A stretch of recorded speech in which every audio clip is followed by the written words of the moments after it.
Hello, bienvenue dans le calendrier de l'Avent Artefact. Aujourd'hui, j'accueille Dana. Bonjour Dana, Bonjour Elisa. j'espère que tu vas bien. Mais écoute, ça va. Trop bien. Est-ce que tu peux te présenter? Alors, je suis Dana Halimi, je suis mannequin professionnel. Je suis basée sur Bordeaux, mais je me déplace partout en France. Et ce que je préfère le plus, c'est interpréter des créatures. Ok.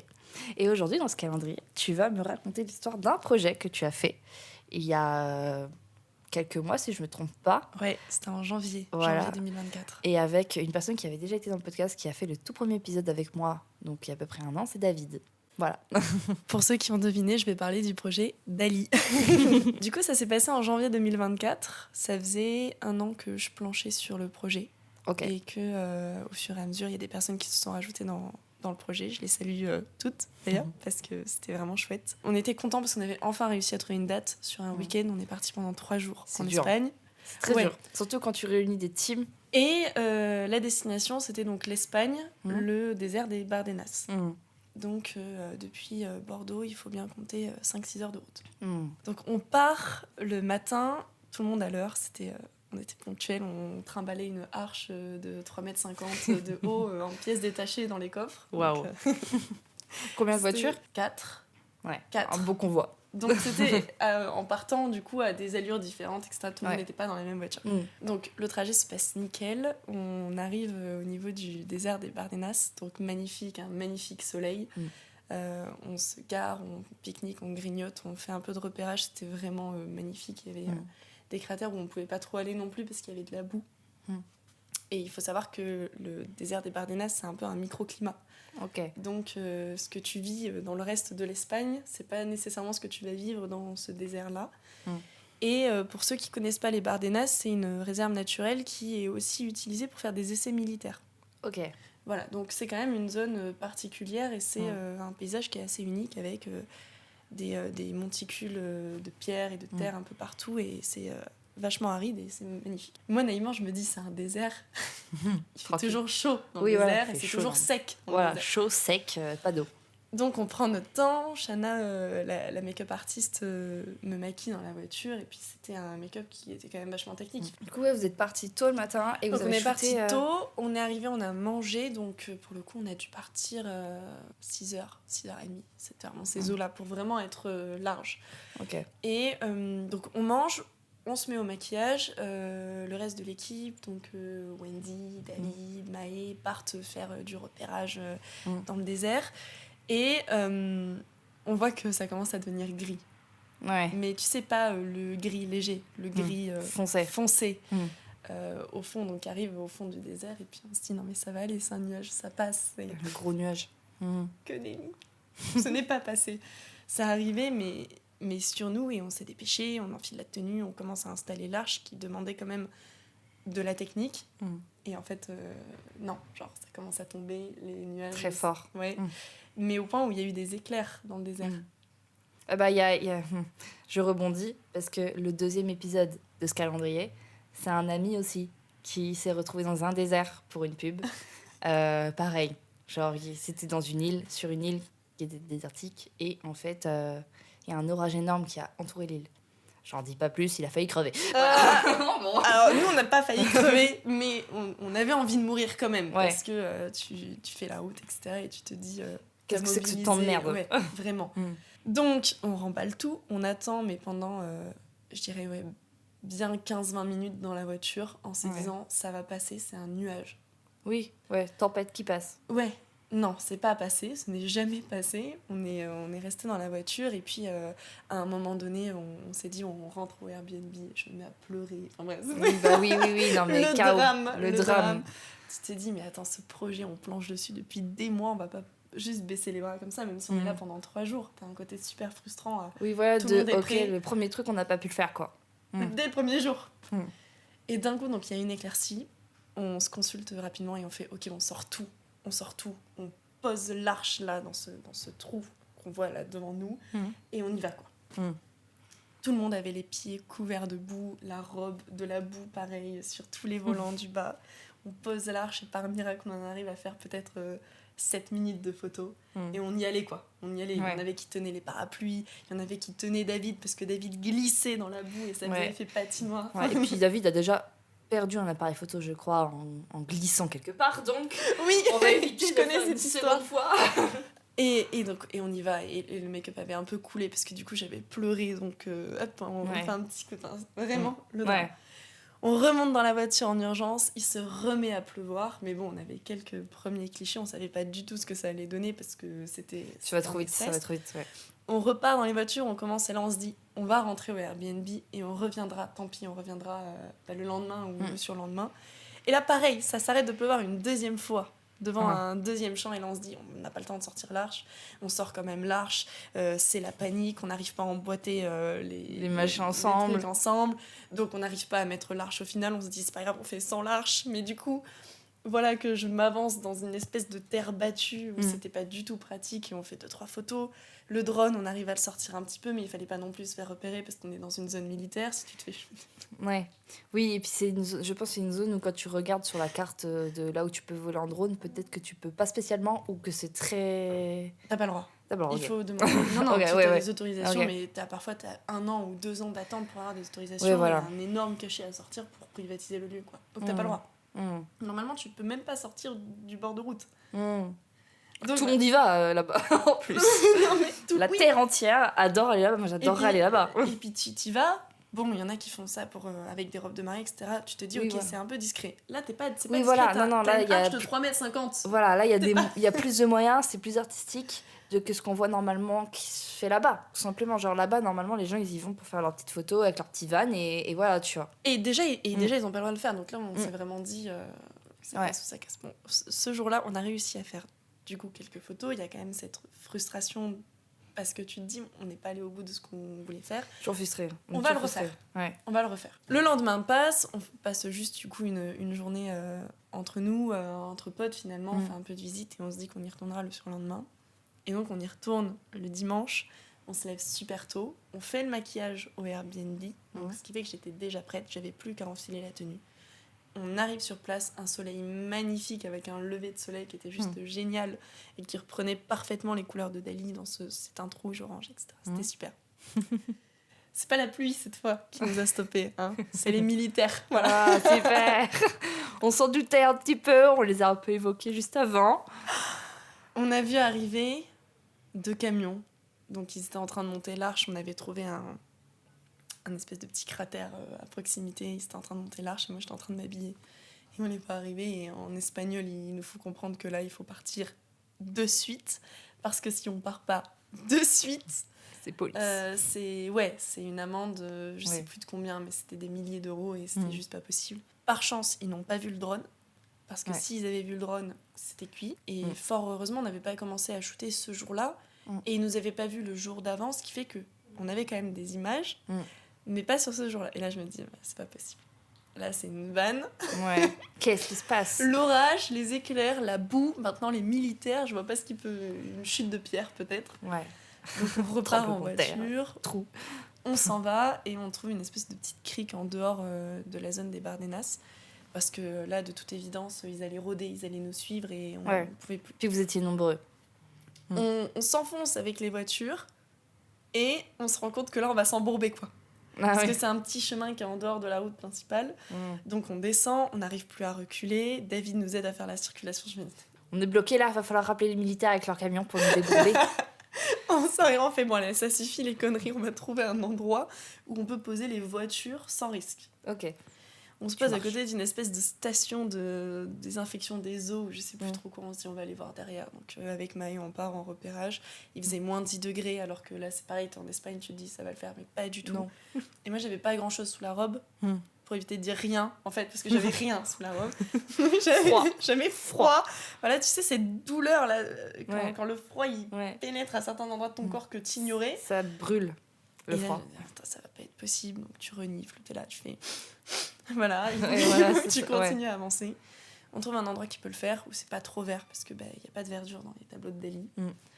On commence à monter l'Arche et un vent terrible.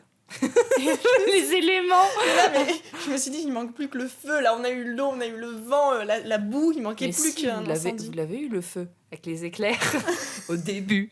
Au début. Vous l'avez eu. En vrai, quand j'y repense, je crois que vraiment tout était fait pour que là, ça se fasse pas dans les règles de l'art, quoi. Non, mais c'était fait pour vous mettre en difficulté. Ouais, bah là, on en a tout. Donc, on réussit à faire des photos. On n'a évidemment pas l'arche qui est montée sur cette dernière partie parce qu'à chaque fois, ça s'envolait.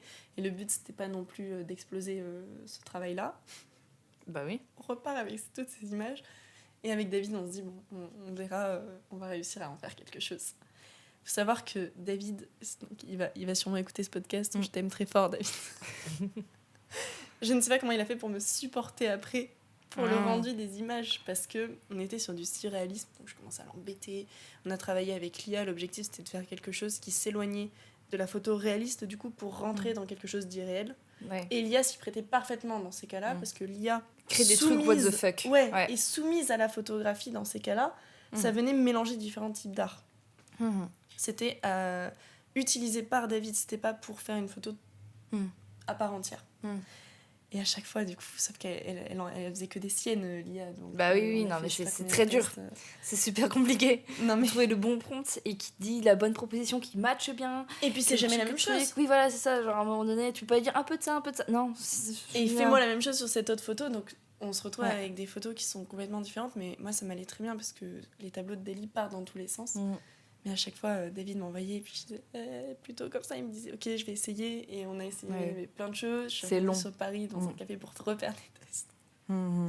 Donc plusieurs mois se sont écoulés entre le moment où on a fait le shooting, le moment où on a digéré le shooting, parce qu'il fallait le digérer, le moment où David a fait les tests, a retouché le shooting, le moment où on l'a envoyé à l'équipe, et du coup le moment où on a posté les photos. Mais aujourd'hui, c'est quand même le projet dont je suis le plus fière. Mais ouais, pour ce projet d'Ali... Ouais, on a vu de toutes les couleurs. C'était, ça s'est enchaîné là. Ouais. Les éléments se sont sur 3 enchaînés. jours, je peux te dire qu'après, t'as un moment où tu fais une pause dans les projets. Je me suis dit, ouais, la prochaine grosse DA, je vais attendre un petit peu. Le prochain portrait héritage d'artiste va attendre aussi. Parce que là... Ouais, ça demande beaucoup de taf. Ouais. Mais surtout que celui-ci s'inscrit du coup sur une série de 10. C'est le premier ? Non, c'est le T'en deuxième. as fait d'autres. Le premier, c'est Kandinsky. Et du coup, le deuxième, c'était Dali. Et on est en préparation du 3e, là. Putain, 10. Ouais. Un par an. On est sur une bonne moyenne. Ouais, un par an minimum. Sinon, après, tu peux t'essouffler et c'est pas ce qu'on veut. Oui, et puis c'est vrai que quand tu y réfléchis, c'est des directions artistiques. Je pense qu'il y a différentes échelles de direction artistique. Mais là, celle-là, on est vraiment au sommet de l'échelle, quoi. C'est celle qui demande le plus de temps, qui t'as est tellement coûteuse. T'as plein de gens qui font plein de trucs, qui passent des heures sur chaque truc. T'es oh là là. Ça, en fait, le projet, il t'appartient à toi, mais il appartient aux autres aussi. Et je pense que tout le monde a été quand même épuisé et fatigué par ce projet. Parce que tu vois... Oui, prends ton âme. Ah oui, vraiment, littéralement. Mais elle a passé du temps sur la tenue, il y a eu la construction de l'arche, il y a eu le temps de retouche, il y a eu les bijoux, il y a eu les ongles, il y a eu le maquillage. Quand tu remets tout de bout en bout, tu te dis, ouais, non mais là c'est bon. Ouais, c'est colossal comme taf. Le prochain, il attendra. Ouais. Mais 2025, là on est à la fin de l'année. Là, ça arrive, là ça arrive. Ah oui, bah oui, du coup ça fait un an. Non, moi j'ai pas encore de projet de fait pour 2025. Enfin, j'ai pas de... Y a rien qui est défini encore. J'en ai fait très peu cette année. Et juste ça me fait peur maintenant. Vu que j'ai fait des trucs plus gros, maintenant j'ai un peu le côté où en fait il faudrait que j'en fasse toujours de plus gros et tout, mais en fait c'est pas forcément ça qu'on recherche. Non, c'est pas. Mais c'est juste que moi-même je veux me sortir à chaque fois de ma zone et bah c'est pas si simple en fait. C'est trop simple de tourner dans son travers de le confort. Sauf qu'après t'es peut-être moins content. Oui, et puis quand t'as goûté au colossal, pour employer ce terme, parce que c'est vrai qu'en comparaison à d'autres DA qu'on peut faire, tu te dis c'est ça que j'ai envie de faire tout le temps, mais tu peux pas. Il faut l'argent, il faut l'énergie, mais il faut les gens, il faut... C'est bien pour ça qu'il est colossal le machin, c'est qu'en fait on peut pas le faire comme ça.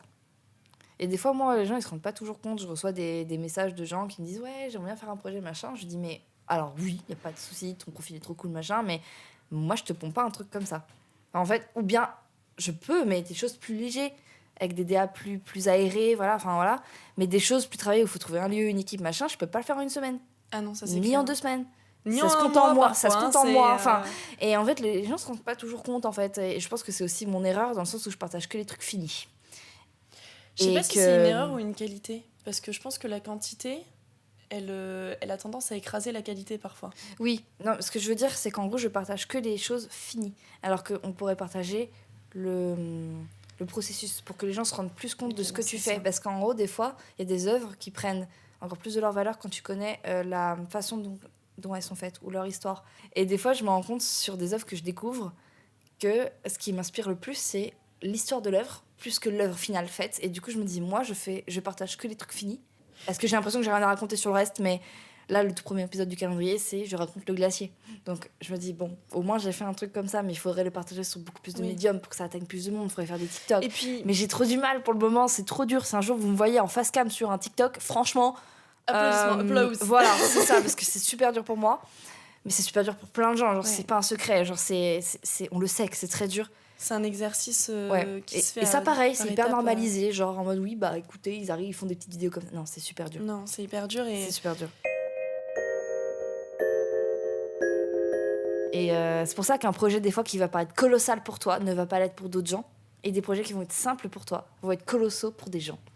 Et ça, faut se déconstruire, en fait. Il faut juste dire qu'en fait, tout ce que tu fais a de la valeur et que... Moi, j'ai trop du mal avec ça. En fait, si j'ai pas passé assez de temps à me casser le cul sur un truc, je me dis, bah, ça a moins de valeur qu'un autre truc où je me suis cassé le cul de ouf. Alors que non. Et parfois, t'as certaines personnes qui vont même... c'est quelque chose qui me faisait vachement enrager au départ. Je postais des séries où on avait passé vraiment 5 minutes sur la DA et c'est full impro. Et les gens étaient beaucoup plus réceptifs qu'une direction artistique qui avait pris des semaines. Et ça me faisait enrager. Je me disais, parce qu'ils consomment de la même manière. Oui. Et que du coup, le temps de... C'est pareil, vu que s'ils voient pas comment ça a été fait, ils peuvent pas savoir, en fait. Ouais. Ils peuvent pas savoir. C'est comme les gens qui font... J'étais tombée sur un TikTok il y a pas très longtemps d'une artiste sur TikTok qui, elle, alors je sais plus quel art elle fait, mais c'est un art visuel, quoi. Et en fait, elle disait qu'elle partageait que les trucs finis et qu'il fallait partager plus de pendant, en fait. Genre, du processus, parce qu'en fait, quand tu regardes des illustrations digitales, maintenant, sur Procreate, par exemple, tu peux voir le nombre d'heures que tu as passé dessus. Tu peux voir le nombre d'heures que tu as passé à dessiner. Ça doit être effrayant. Et ben, c'est effrayant, parce que du coup, tu postes un dessin, mais en fait, tu as passé 60 heures. Ouais, c'est ça. Là, t'es waouh. Mais là, c'est pareil pour un projet photo. Oui, on compte pas le temps de réflexion en amont, quand la première personne a l'idée du projet et qu'après, elle va en parler à des gens.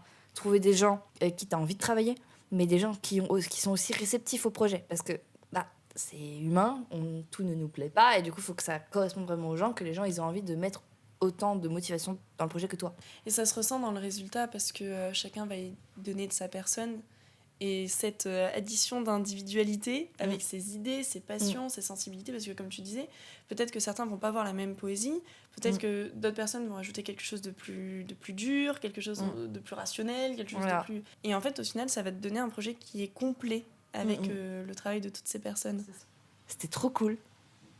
Merci beaucoup. Merci à toi. De ce projet, parce que moi, j'avoue que quand il est sorti, déjà, j'avais vu les backstage. Et que la bouillasse, le machin, le truc, j'étais alors trop stylé, mais la logistique chiante, je savais, tu vois, en voyant les stories, je savais. Mais je pense que les gens, des fois, ça dépend de ce que tu as déjà fait, t'en rends compte. Tu te dis, ok, il y a plein de gens. J'étais, ouais, courage les gars. J'étais, oh là là. Les gens ont été méga impliqués sur ce projet. D'ailleurs, merci à tout le monde, parce que c'est depuis le début de la création, quand on a commencé à en parler, quand on a fait les annonces casting pour recruter l'équipe au complet, la création de la tenue, la création de l'arche, puis le départ dans les Bardenas, les gens étaient à fond. Et quand le projet est sorti, ça a été une vague de retour qui vraiment m'a énormément émue et m'a un peu soignée, tu sais. Tu dis, ok, ça fait un beau cœur. On parle toujours de...